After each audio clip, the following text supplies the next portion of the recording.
الحمد لله وسلام على عباده الذين اصطفى أما بعد أعوذ بالله من الشيطان الرجيم بسم الله الرحمن الرحيم النبي أولى بالمؤمنين من أنفسهم سبحان ربك رب العزة عما يصفون وسلام على المرسلين والحمد لله رب العالمين اللهم صل على سيدنا محمد وعلى آل سیدنا محمد وبارک وسلم۔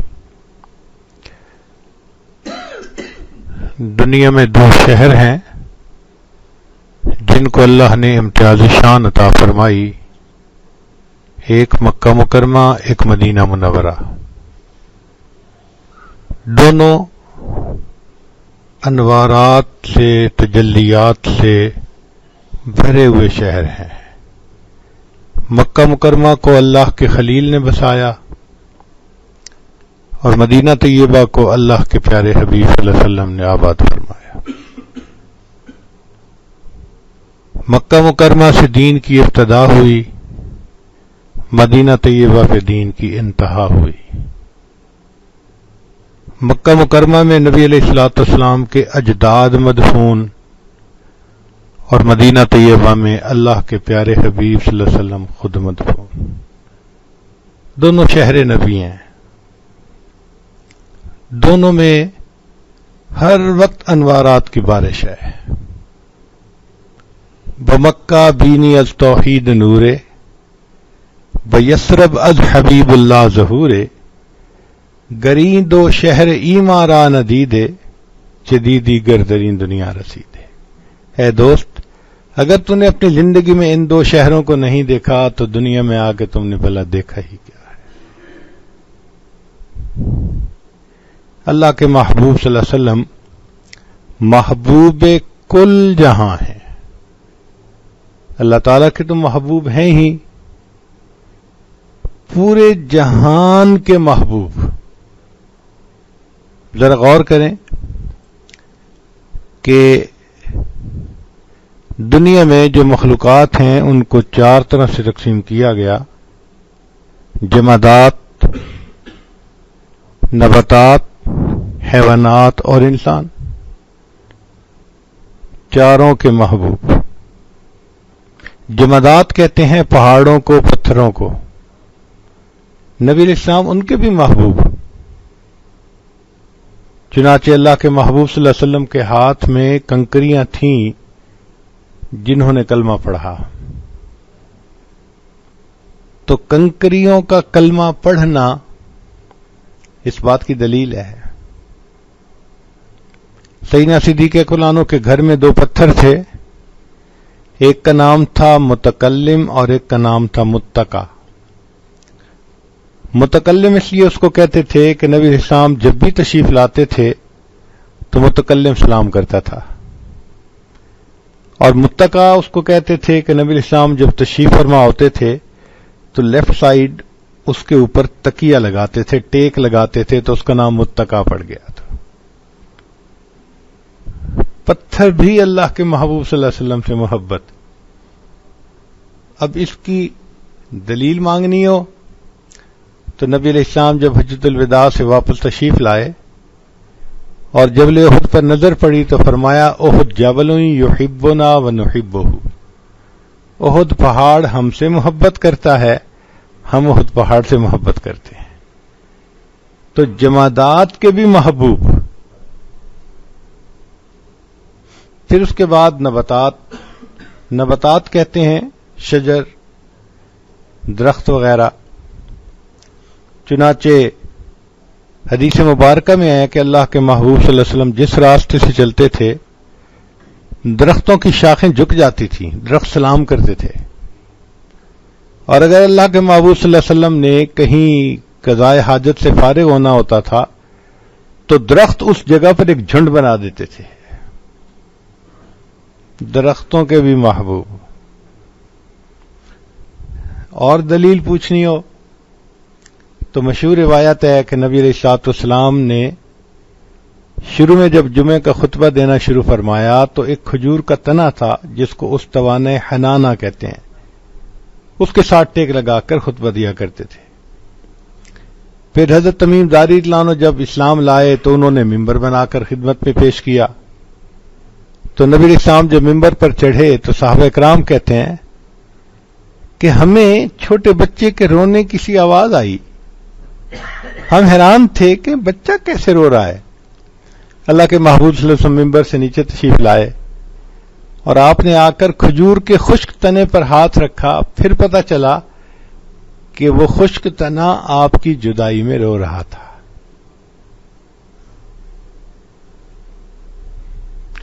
تو جمادات کے بھی محبوب اور نباتات کے بھی محبوب۔ پھر حیوانات، تو حیوانات کے تو محبوب ہونے کے بہت واقعات ہیں۔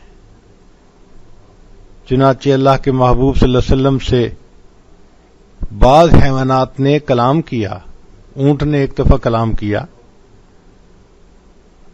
ہرنی نے کلام کیا، بہت سارے ایسے واقعات ہیں۔ تاہم کتابوں میں یہ واقعہ لکھا ہے کہ حلیمہ سعدیہ ایک دن اپنی بیٹی سے کہنے لگی کہ بیٹی، شیما اس کا نام تھا، آج اتنی دیر ہو گئی اور آپ بکریاں چرانے نہیں گئیں؟ تو وہ کہنے لگی کہ امی میں اکیلی ہوں، بکریاں زیادہ ہیں، دھوپ کی وجہ سے میں بھاگ بھاگ کے تھک جاتی ہوں، مجھ سے یہ بکریاں کنٹرول نہیں ہوتی، مجھے کوئی ہیلپ چاہیے۔ تو ماں نے کہا کہ بیٹی تیرا والد بھی بوڑھا ہے، بیمار ہے، میں بھی بوڑھی بیمار ہوں، تم ہی ہو گھر میں جو جوان العمر ہو، تو یہ تو تمہیں ہی کام کرنا پڑے گا۔ اس نے جواب دیا کہ امی اگر میری ہیلپ ہوگی تو میں جاؤں گی، اکیلے مجھ سے نہیں ہوتا۔ تو ماں نے پوچھا کہ بیٹی کون تمہاری ہیلپ کرے؟ تو اس نے چھوٹے بھائی کا اشارہ کیا، محمد صلی اللہ علیہ وسلم، جو دودھ پیتی عمر کے تھے، کہ میرے بھائی محمد کو بھیج دیں۔ بیٹی تم بھائی کو سنبھالو گی یا بکریاں سنبھالو گی؟ امی اگر ان کو بھیجیں گی تو بکریاں سنبھال لوں گی، نہیں بھیجیں گی تو بکریاں مجھ سے نہیں سنبھلیں گی۔ تو ماں کو بات سمجھ نہ آئی، اس نے کہا بیٹی تم کہنا کیا چاہتی ہو؟ تو بیٹی نے کہا کہ امی ایک مرتبہ میں بھائی کو لے کر چلی گئی تھی، میں نے اس دن 3 انوکھی باتیں دیکھی۔ پہلی بات کہ میں جہاں بھی گئی میرے سر پہ ایک بادل نے سایہ کیے رکھا، مجھے اس دن دھوپ برداشت نہیں کرنی پڑی۔ اور دوسری بات کہ میں ایک جگہ کھڑی تھی تو ایک راہب بندہ گزرا، اس نے جب اس بچے کو دیکھا تو اس کو بہت پیار کیا اور کہا کہ یہ بچہ کوئی بڑی ہستی بنے گا۔ تو مجھے اپنے بھائی کی تعریفیں سن کر کسی اچھے بندے سے مجھے بڑا اچھا لگا۔ اور تیسری بات کہ امی جب میں ان کو چرانے کے لیے لے گئی تو میں نے دیکھا کہ بکریوں نے جلدی جلدی گھاس چر لیا، جہاں میں اپنے بھائی کو لے کر بیٹھی تھی وہ بکریاں آئیں اور وہ بھی سامنے بیٹھ گئیں، میں بھی بھائی کا چہرہ دیکھتی رہی، وہ بکریاں بھی بھائی کا چہرہ دیکھتی رہی، مجھے بکریوں کے پیچھے بھاگنا نہیں پڑا۔ حیوانات بھی اللہ کے محبوب صلی اللہ علیہ وسلم سے محبت کرتے تھے۔ چنانچہ حجۃ الوداع کے موقع پر جب نبی علیہ السلام نے قربانی فرمانی تھی تو 63 اونٹ قربان فرمائے۔ بعض روایات میں ہے 9 اونٹوں کا گروپ لایا جاتا اور بعض میں 5 کا بھی تذکرہ ہے کہ 5 لائے جاتے۔ خیر جتنے بھی آتے وہ جب آ کر نبی علیہ السلام کے چہرے انور کو دیکھتے تھے تو کتابوں میں لکھا ہے کہ سب اپنی گردنیں لمبی کر دیتے تھے، اے اللہ کے حبیب صلی اللہ علیہ وسلم ہمیں پہلے آپ قربانی کے لیے قبول فرمائے۔ جانوروں کے بھی محبوب۔ اور کتابوں میں یہ واقعہ بھی لکھا ہے کہ جب اللہ کے محبوب صلی اللہ علیہ وسلم نے پردہ فرمایا تو جو آپ کی اونٹنی تھی اس نے کھانا پینا چھوڑ دیا تھا۔ صحابہ کرام رضی اللہ عنہم ان کے لیے گھاس لاتے، دانے کا انتظام کرتے، نہ کچھ کھاتی تھی نہ پیتی تھی۔ جنت بقی، اس کو بقی الغرقد کہتے تھے، یہاں کیکر کے درخت تھے اس وقت، بس وہ ویرانے میں کیکر کے درختوں میں رہتی تھی، تنہائی پسند ہو گئی تھی، اور چند مہینے جب فاقہ اس نے برداشت کیا تو بالآخر ایک دن وہ بھی دنیا سے چلی گئی۔ اللہ کے حبیب صلی اللہ علیہ وسلم حیوانات کے بھی محبوب، وہ اونٹنی محبوب صلی اللہ علیہ وسلم کی جدائی برداشت نہ کر سکی، اور انسان تو پھر انسان ہے۔ چنانچہ صحابہ رضی اللہ تعالیٰ عنہم کی جو جماعت ہے، ساری کی ساری جماعت وہ عشاق کی جماعت ہے، ایک سے بڑھ کر ایک عاشق، ایک سے بڑھ کر ایک اللہ کے محبوب صلی اللہ علیہ وسلم کے عشق میں ڈوبا ہوا۔ ویکھیا جے یوسف نو انگلیاں کٹیاں، آقا دے دیوانیاں نے جاناوار سٹیاں، کہ یوسف کو دیکھا تو عورتوں نے انگلیاں کاٹ لی تھیں، اور میرے آقا صلی اللہ علیہ وسلم کے صحابہ نے تو ان کے نام پہ جانیں قربان کر دی تھی۔ پیار دی اخیر ویکھی او دے عاشقین دی، جگ دے حسینہ کولوں ود کے حسین دی، کہ ہم نے پیار کی ایکسٹریم اگر دنیا میں کبھی دیکھی ہے تو وہ نبی علیہ السلام کے صحابہ میں دیکھی ہے، اس لیے کہ ان کو اس ہستی سے عشق تھا جو دنیا کے تمام حسینوں سے بڑھ کر حسین تھی۔ ان ہستیوں میں سیدنا صدیق اکبر رضی اللہ تعالیٰ عنہ عشق و محبت میں بازی لے گئے۔ چنانچہ ایک مرتبہ نبی علیہ السلام نے فرمایا، حبب الی من دنیاکم ثلاث، تمہاری دنیا سے مجھے تین چیزیں اچھی لگتی ہیں، پیاری ہیں۔ ایک فرمایا خوشبو، دوسرا بیوی، اور تیسرا میری آنکھوں کی ٹھنڈک نماز میں ہے۔ یعنی خوشبو، بیوی اور نماز، یہ تین چیزیں دنیا میں مجھے اچھی لگتی ہیں۔ یہ سننا تھا کہ صدیق اکبر لانو کھڑے ہو گئے، اے اللہ کے حبیب صلی اللہ علیہ وسلم، مجھے بھی دنیا میں سے تین ہی چیزیں پسند ہیں۔ ابو بکر کون کون سی؟ اے اللہ کے حبیب صلی اللہ علیہ وسلم، آپ کے چہرے انور کو دیکھتے رہنا۔ یہ بات کون کر سکتا ہے؟ جو عاشق ہوتا ہے۔ آپ کے چہرے انور کو دیکھتے رہنا، اور دوسرا اپنا مال آپ کی ذات پر خرچ کر دینا، اور تیسرا کہ میری بیٹی آپ کے نکاح میں ہے، اپنی بیٹی کو بھی پیش کر دینا۔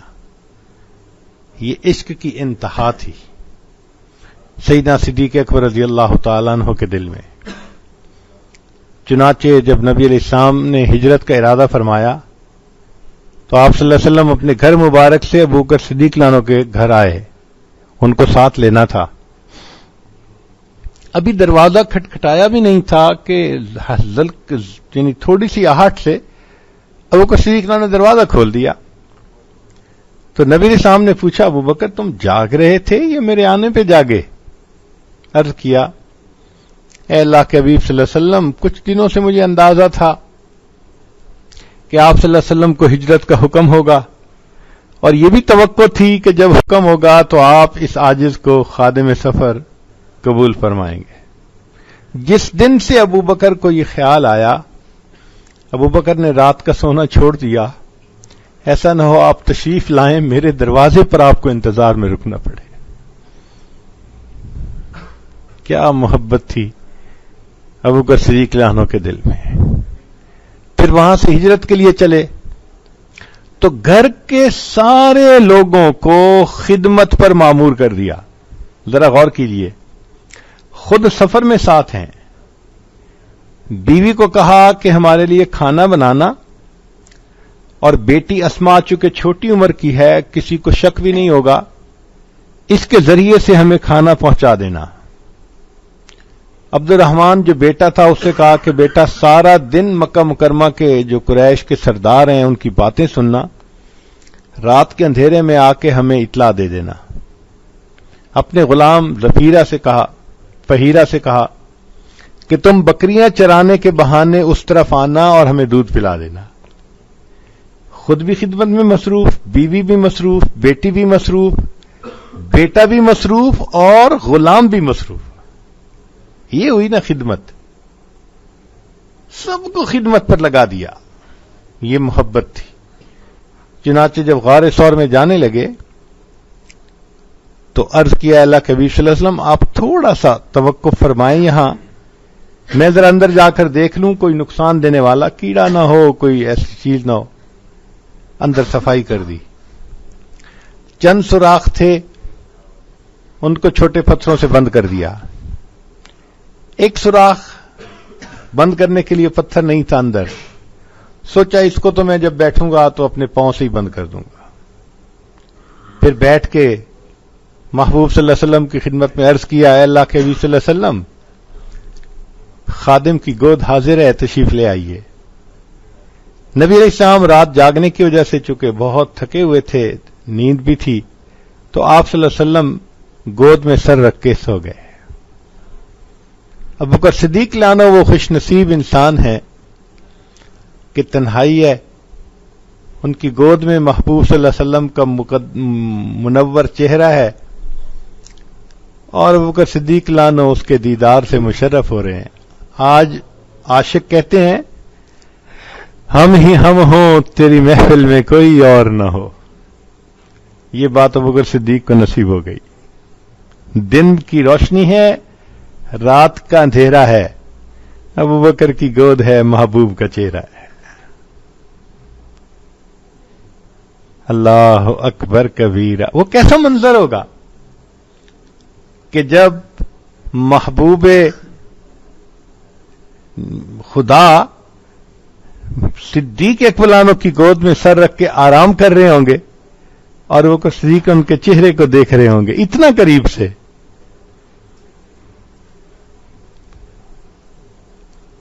آج لوگ کہتے ہیں کتاب کھول کے بیٹھوں تو آنکھ روتی ہے, ورق ورق تیرا چہرہ دکھائی دیتا ہے. کہ میں جب کتاب کھول کے بیٹھتا ہوں تو کتاب کا ہر ورق چہرہ نظر آتا ہے, اور وہ صدیق لانو کا معاملہ دیکھو کہ ان کی کتاب کی مانند ہے اور ان کے گود میں محبوب کا مبارک چہرہ موجود ہے. اللہ اکبر کبیرہ.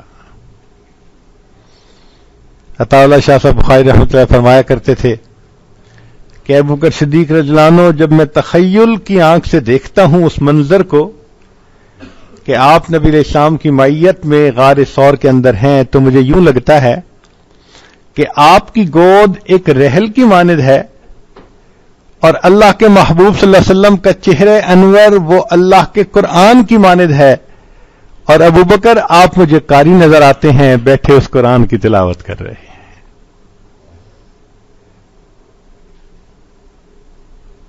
ایک طرف عشق صدیق ہے اور دوسری طرف حسن رسول ہے.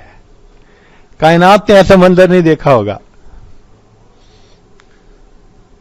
دونوں ایکسٹریم, ایک طرف عشق صدیق کی انتہا, سبحان اللہ. نبی علیہ السلام نے ہجرت فرمانی تھی تو اللہ تعالی نے حضرت علی اللہ عنہ کو چنا.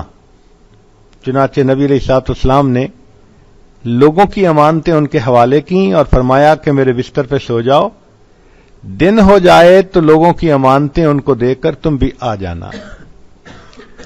تو لوگوں کی امانتیں ان تک پہنچانے کے لیے اللہ نے حضرت علی اللہ عنہ کو چنا, اور اپنی امانت کو مکہ مکرمہ سے مدینہ پہنچانے کے لیے اللہ نے ابو بکر صدیق کو چنا. ابو بکر تم میری امانت کو مکہ سے مدینہ پہنچا دینا. اللہ اکبر کبیرہ. چنانچہ اسی دوران جہاں پاؤں رکھا ہوا تھا وہاں سے کسی جاندار نے, کیڑے نے کاٹا, درد ہوئی, آنکھ میں سے آنسو, اور آنسو بھی کہاں گرا؟ نبی علیہ السلام کے رخسار مبارک پر. تو محبوب صلی اللہ علیہ وسلم کی آنکھ کھلی, فرمایا ابو بکر تیری گود میں رحمت للعالمین کا سر ہے, ما یبکیک, پھر کیوں رو رہا ہے؟ اے اللہ کے حبیب صلی اللہ علیہ وسلم بس تکلیف کی وجہ سے بے اختیار آنسو نکل آئے. اب اس آنسو کے گرنے پر کسی نے عجیب شعر کہا، آنسو گرا ہے روئے رسالت مآب پر، آنسو گرا ہے روئے رسالت مآب پر، قربان ہونے آئی ہے شبنم گلاب پر. کہ جس طرح گلاب کے پھول پر صبح کے وقت شبنم کا قطرہ ہوتا ہے، اے آقا صلی اللہ علیہ وسلم آپ کا رخسار مبارک تو گلاب کی مانند ہے، اور ابوبکر صدیق کا آنسو اس پر شبنم بن کر گرا ہوا ہے. پھر جب آگے ہجرت کا سفر ہوا تو کتابوں میں لکھا ہے کہ وہ صدیق لانو کبھی آگے چلتے، کبھی پیچھے، کبھی دائیں کبھی بائیں. تو نبی علیہ السلام نے پوچھا، ابوبکر کیا معاملہ ہے؟ اے اللہ کے حبیب صلی اللہ علیہ وسلم، جب میں آگے چلتا ہوں تو مجھے شک ہوتا ہے کہ دشمن پیچھے سے حملہ نہ کر دے، پیچھے چلتا ہوں تو ہوتا ہے کہ دائیں سے حملہ نہ کر دے، پھر دائیں ہوتا ہوں تو بائیں سے نہ کر دے. جدھر کا خیال آتا ہے میں ادھر چلنا شروع کر دیتا ہوں.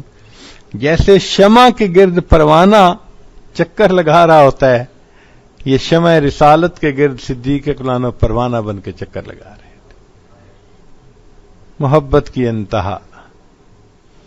چنانچہ جب ام ایمن لانو کے گھر پہنچے، نبی علیہ الصلوۃ والسلام کو بہت بھوک تھی، پیاس تھی.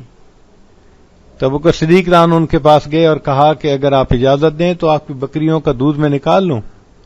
اس نے کہا یہ بوڑھی بکری ہیں، دودھ تو نہیں دیتی. ان کا اس سے غرض نہیں ہے دیتی ہیں یا نہیں دیتی، اجازت چاہیے. اس نے کہا میری طرف سے اجازت ہے. صدیق اکبر بیٹھے برتن لے کے بکری نے دودھ دینا شروع کر دیا. جب برتن بھر گیا تو صدیق اکبر نے اس کے اوپر کپڑا دیا برتن کے اوپر تاکہ کوئی مٹی نہ گرے اس کے اوپر، اور نبی علیہ الصلوۃ والسلام کے خدمت میں لا کر پیش کیا. اللہ کے حبیب صلی اللہ علیہ وسلم نے اس دودھ کو خوب سیر ہو کر پیا. اب محبت جو ہوتی ہے نا، ماں کو بچے سے محبت ہوتی ہے تو بیٹا پورا فیڈر دودھ پی لینا، ماں خوشی کا اظہار کرتی ہے، میرے بیٹے نے پورا فیڈر دودھ کا پی لیا. وہی حال ابوبکر صدیق لانو کا تھا. نبی علیہ السلام نے جب دودھ نوش فرمایا تو وہ کہنے لگے کہ فشاربا حتی رضیت. نبی علیہ السلام نے دودھ پیا اتنا کہ میرا دل خوش ہو گیا. دودھ اللہ کے محبوب صلی اللہ علیہ وسلم پی رہے ہیں اور صدیق اکبر کے دل کو خوشی مل رہی ہے. یہ کیا چیز تھی؟ یہ محبت تھی. چنانچہ صدیق اکبر کی محبت تو عجیب، انسان حیران ہو جائے. ہاں، صحابہ میں حضرت عمر رضی اللہ عنہ بھی اسی طرح عاشق صادق تھے. نبی علیہ الصلوۃ والسلام سے بہت گہری محبت تھی. چنانچہ ان کے حالات زندگی میں کئی واقعات ہیں. ایک واقعہ سن لیجئے.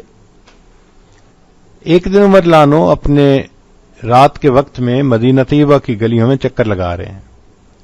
ایک گھر سے نا کچھ آواز آئی، ذرا سنا خیر تو ہے. پتہ چلا کہ ایک بوڑھی عورت ہے اور وہ آخری پہر میں نبی علیہ السلام کی یاد میں محبت میں کچھ اشعار پڑھ رہی ہے. جب اس نے اشعار پڑھ لیے تو عمر لانو نے دروازہ کھٹکھٹایا. بوڑھی عورت نے پوچھا کہ کس نے دروازہ کھٹکھٹایا؟ کہا کہ عمر فاروق. بوڑھی نے دروازہ کھولا. عمر فاروق لانو آپ امیر المومنین، رات کے وقت مجھ بڑھیا کے دروازے پہ؟ فرمایا کہ میں ایک فریاد لے کے آیا ہوں. اس نے کہا بیٹھیں چارپائی پہ. عمر لانو نیچے زمین پہ بیٹھ گئے. بڑھیا نے کہا امیر المومنین چارپائی پہ بیٹھیں. فرمایا فریاد پوری کرو گی تو چارپائی پہ بیٹھوں گا ورنہ زمین پہ. اس نے کہا میں بڑھیا کیا فریاد پوری کر سکتی ہوں؟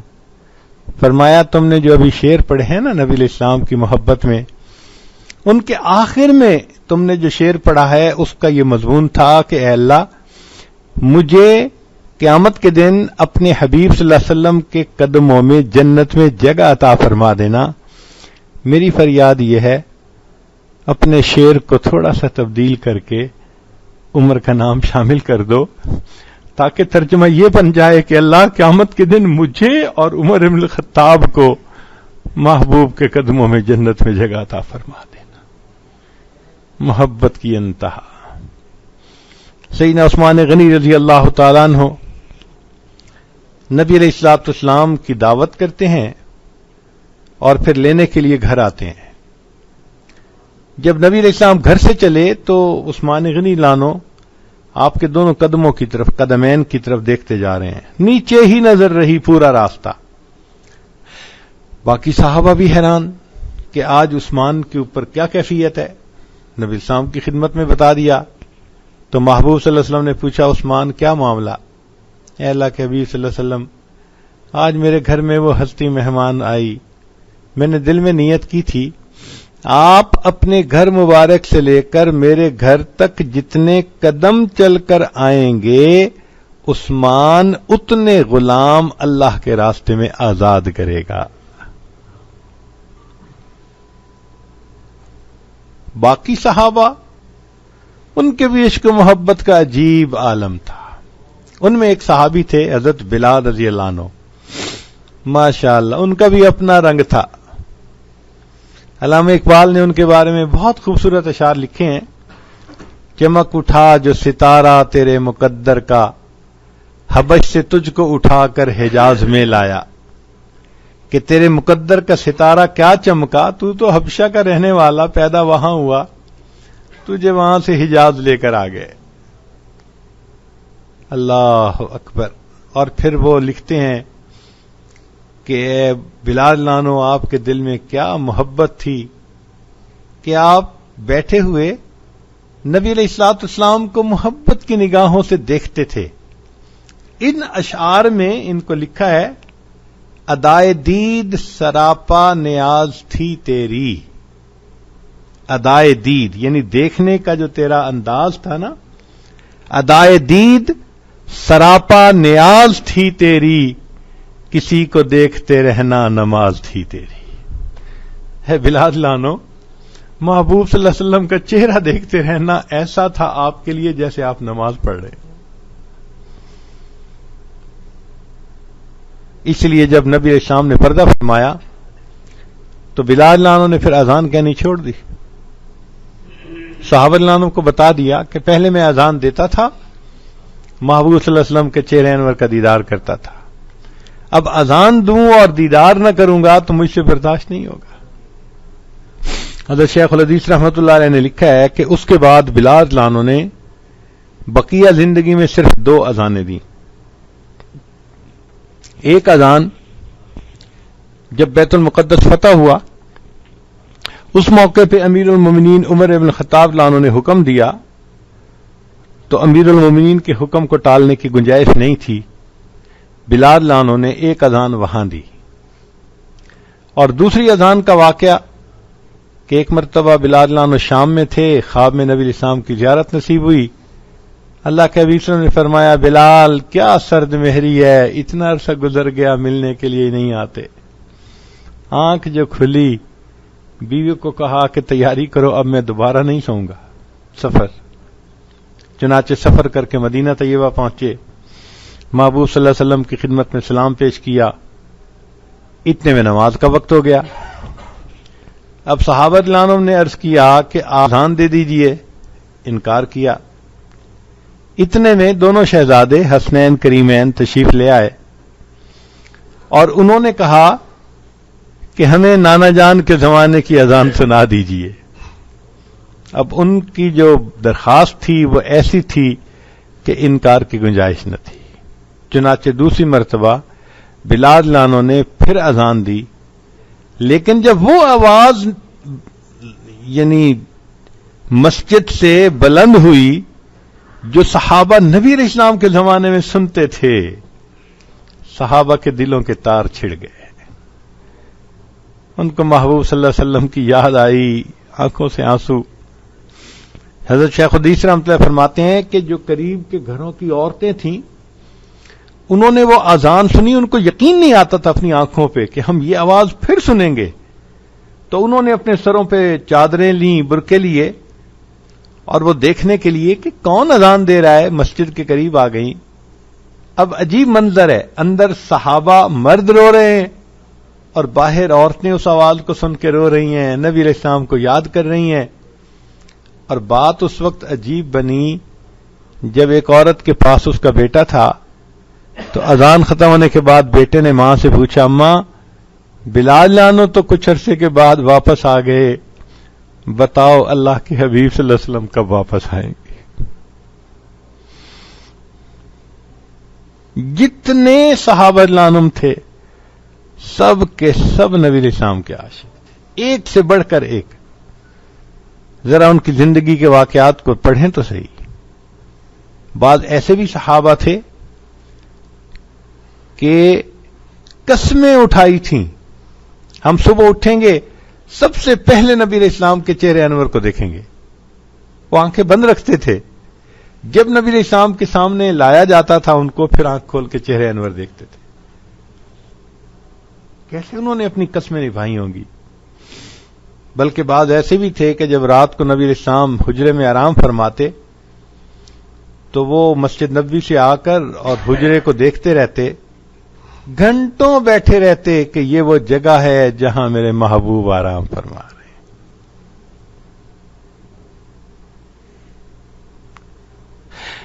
اللہ اکبر کبیرہ. یہ عشق تھا، یہ محبت تھی صحابہ رضوان عنہم کے دلوں میں. کیا مرد، کیا عورت، بچے، بوڑھے، ہر بندے کے دل میں نبی علیہ السلام کے ساتھ ایسی محبت تھی. چنانچہ احد کے میدان میں جب یہ خبر اڑی کہ نبی علیہ السلام شہید ہو گئے تو یہ خبر مدینہ پہنچی. ایک انصاریہ صحابی کہتی ہیں کہ نہیں، جب تک میں خود ویریفیکیشن نہیں کر لوں گی میں نہیں مانوں گی. چنانچہ اپنی اونٹنی پہ سوار ہوئی اور احد پہاڑ کی طرف بڑھی. راستے میں ایک صحابی ملے تو وہ پوچھتی ہیں، ما بال محمد صلی اللہ علیہ وسلم کا کیا حال ہے، کیا خبر ان کی؟ وہ کہتے ہیں کہ مجھے تو معلوم نہیں، البتہ میں نے دیکھا کہ تمہارا بیٹا فلاں جگہ شہید ہوا پڑا ہے. ماں کو اگر بیٹے کی شہادت کا پتہ چلے تو اس کے دل پر کیا کیفیت ہوتی ہے؟ وہ ٹس سے مس نہیں ہوتی، آگے بڑھتی ہے. دوسرے سے پوچھا، پتہ چلا خامد بھی شہید، ٹس سے مس نہیں ہوتی، آگے گئی پتہ چلا بھائی بھی شہید. اللہ اکبر. بیٹے کی، خامد کی، بھائی کی شہادت کی خبر ملے ایک وقت میں، یہ عورت ٹس سے مس نہیں ہو رہی. لگتا ہے کہ اس کی قیمتی متاع کوئی اور تھی جس کو دیکھنے کے لیے اس کی آنکھیں تلاش کر رہی تھی. ایک صحابی سے پوچھتی ہیں، ما بال محمد؟ ان کا میں نے فلاں جگہ اللہ کے محبوب صلی اللہ علیہ وسلم کو بیٹھے دیکھا ہے.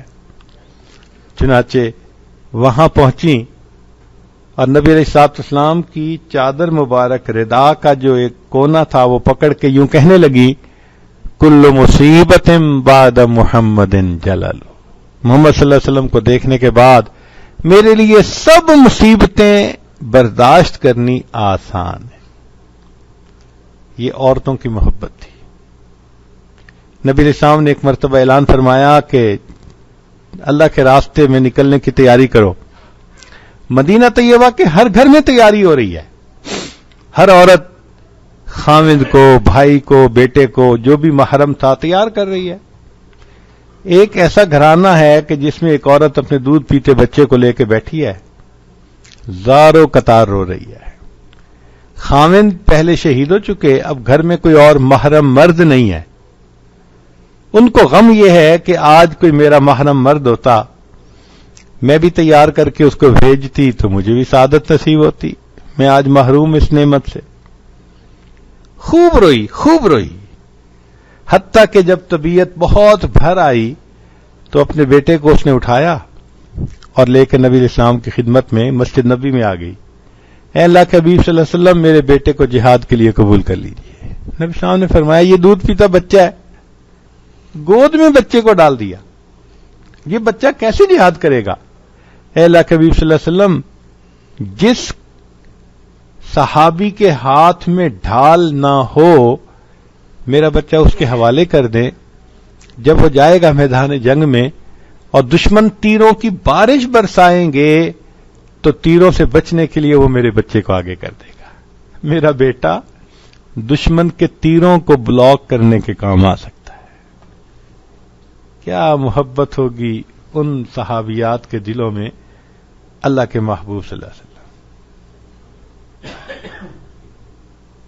جوانوں کے دل میں اللہ کے محبوب صلی اللہ علیہ وسلم کی محبت. چنانچہ مشہور روایت ہے کہ احد کے میدان میں ایک صحابی تھے جو بہت زخمی تھے.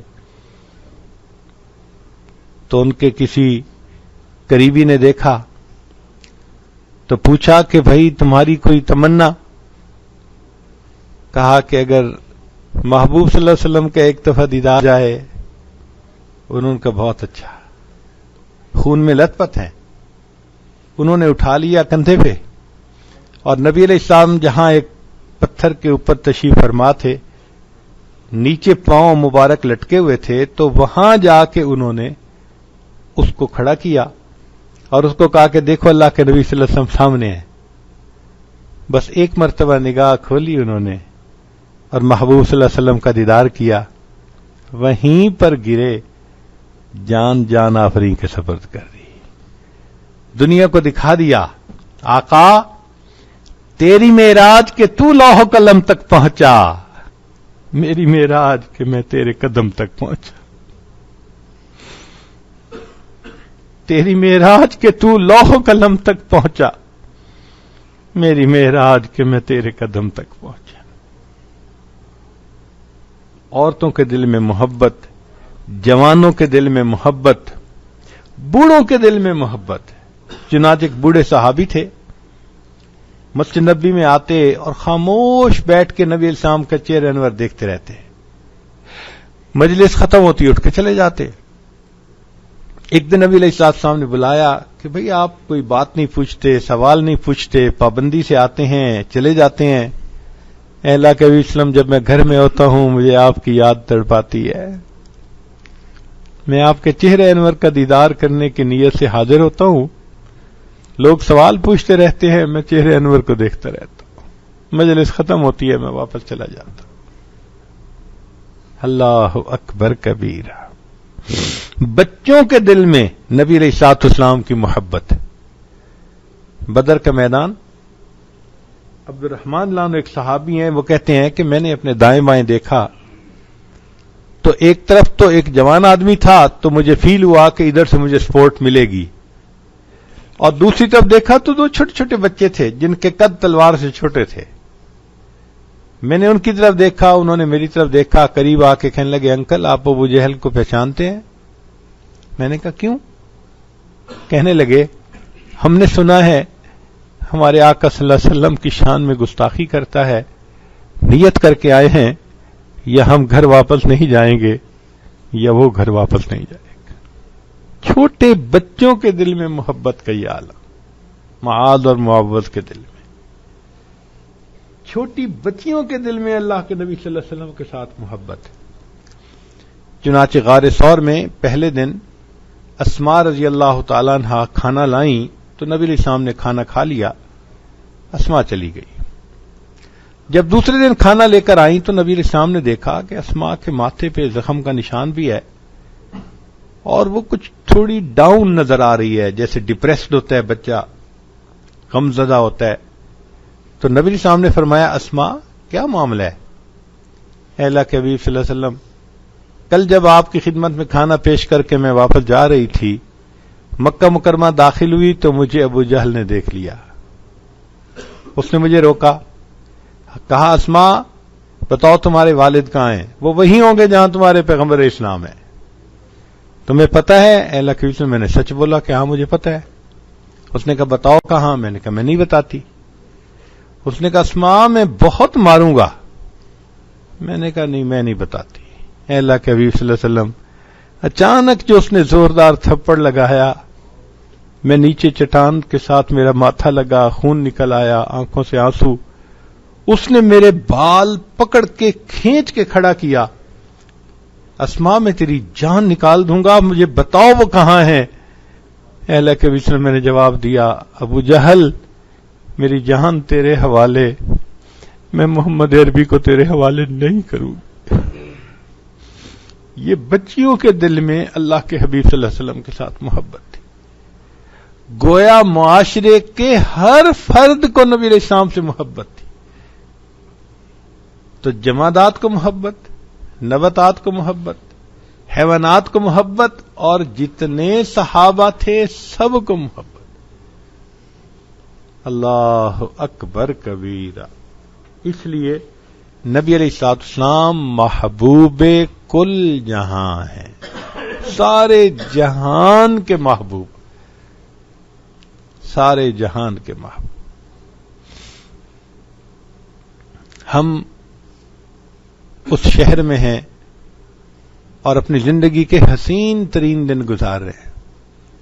اس شہر ایسی نور کی بارش ہوتی ہے کہ ایک لمحہ ایک فاسق کو ولی بنانے کی استطاعت رکھتا ہے. ایک لمحہ ایک فاسق کو ولایت کے درجات تک پہنچانے کی کیپیبلٹی رکھتا ہے. اللہ نے ہمیں موقع دیا. یہاں وہ گلیاں ہوں گی جہاں اللہ کے محبوب صلی اللہ علیہ وسلم چلا کرتے تھے. کبھی جمعہ مسجد میں نماز پڑھی، کبھی قباء میں نماز پڑھی، کبھی مسجد نبوی میں نماز پڑھی. قدم قدم پہ یادیں ہیں. ذرا تصور کی آنکھ سے دیکھنے کی ضرورت ہے، سوچنے کی ضرورت ہے. ہمیں اللہ تعالی نے اپنے فضل سے جو یہاں پہنچایا، یہ اللہ کا کرم، اللہ کا کرم.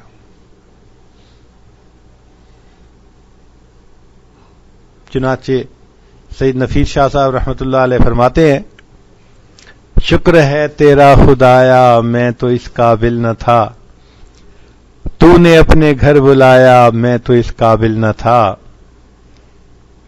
تیری رحمت تیری شفقت سے ہوا مجھ کو نصیب، گنبد خضرا کا سایہ میں تو اس قابل نہ تھا، بارگاہ سید الکونین میں آ کر نفیس، سوچتا ہوں کیسے آیا میں تو اس قابل نہ تھا.